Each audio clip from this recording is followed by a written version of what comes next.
What's going on, Jerome's? So the Minnesota Vikings do have one of the best kick returners in the National Football League in King Kene Nwangu, the pride of Iowa State. But with the kick return looking like the NFL was trying to neuter it and eventually trying to get rid of the play, just the value of King Kene was going down, and it really did suck. But by God, that's King Kene's music. So the NFL has adopted new kickoff rules, which will result in safer kickoffs, but also a lot more of the play where the Vikings could definitely have an edge.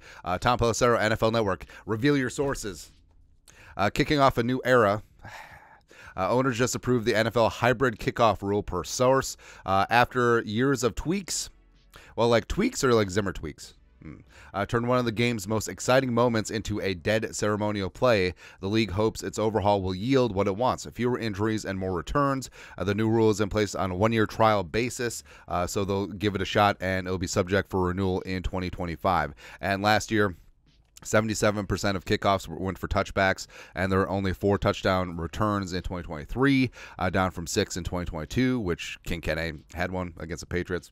Good times, man. But I'm glad that they're thinking outside the box, although the rules are a little bit convoluted. Now, this is an offshoot of what the XFL adopted last year for their kick return. And if you tuned in, it was kind of confusing looking, and in the XFL last year, the league averaged 21.4 yards per return, only 1 kick return for a touchdown, but also that's volume.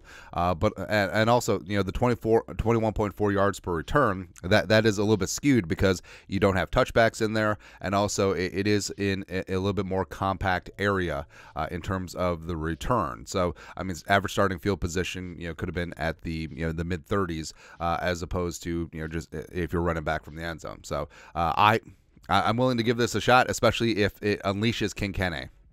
That's all I want, man. So here is the setup of the NFL's adopted new rules. So you have all right, so this is going to be convoluted. So it's a modified XFL kickoff rule. 10 of the kicking team and also at least 9 of the receiving team are in setup zones. So the kicking team is lined up at the 40. The receiving team is lined up 5 yards away at the 35 in that zone. Now, they cannot move until the ball hits the ground or is caught, and the kicker kicks from their own 35-yard line, and you either have 1 or 2 return men in the landing zone.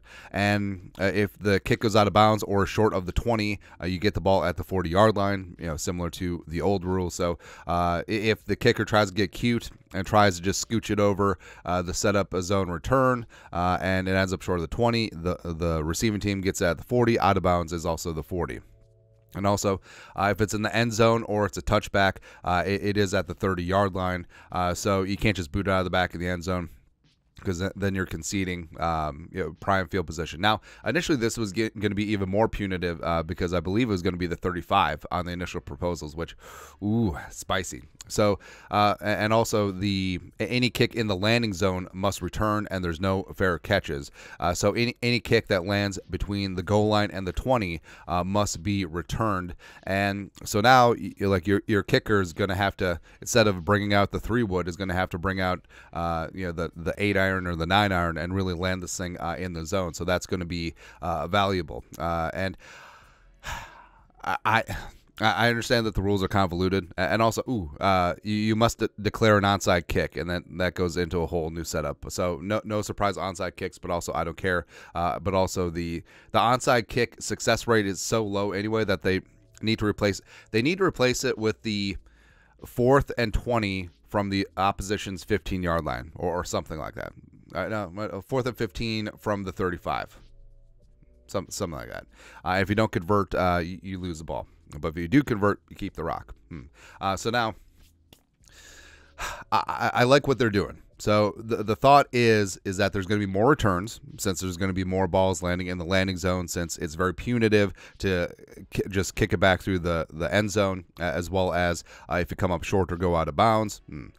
So there's going to be more returns, and since the kick return, the kick-off team can't get a running start, there's going to be fewer high-speed collisions in the random area, and that's what they found from the data from the XFL from the XFL season, I'm sure. So it is a lot to digest, and the NFL. First off, So, I actually feel kind of lucky that we grew up, watching American football, because could you imagine someone who's never watched American style football in their life and trying to learn all of the rules? Like, it would take you a month just to figure out what a catch is, and at the end you still wouldn't know. But I feel like the NFL doesn't get criticized enough for having the most complex rules of any sport in the world. Even more complicated than basketball. But I'm willing to give this a chance. And like I said, it is a spot where the Vikings, Coach Daniels, Coach Hat, is one of the best special teams coordinators in the league, and King Kene is one of the best kick returners in the league. So any way that they can get more instances of creativity and more instances of return and higher volume, I'm for it. I'm for it, man, but we'll see what happens. Anyways, your thoughts are thoughts. The NFL has approved new kickoff rules. We'll see. Let us know your thoughts and our thoughts in the comment section below. Subscribe for daily Vikings takes. Want to support the work? Put a little something in the Venmo. But till next time, Skol, production value.